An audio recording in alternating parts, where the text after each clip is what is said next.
میگیری احساس منو به بازی، بگو برقصم آخه به چه سازی.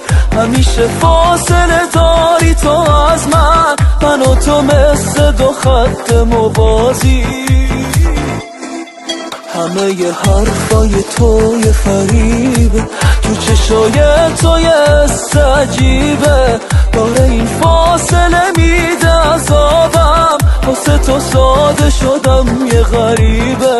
مینویسم واسه تو روی شیشه خداحافظ عزیزم، تا همیشه جدایی سخته یه زخم عمیق دوری تو دیگه در مون نمیشه. مینویسم واسه تو روی شیشه خداحافظ عزیزم، تا همیشه جدایی سخته یه زخم عمیق دوری تو دیگه در مون نمیشه.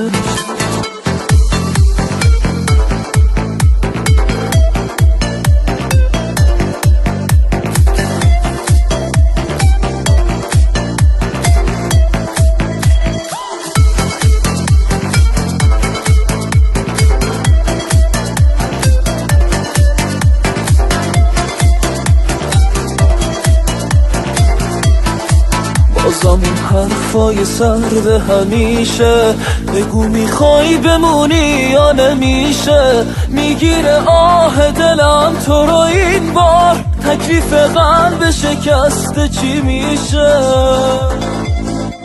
باور اون روزا مثل سرابه، با تو بودن دیگه مثل یه خوابه. حالا تو نیستی و سهم تو از من، فقط این عکسیه که توی قابه.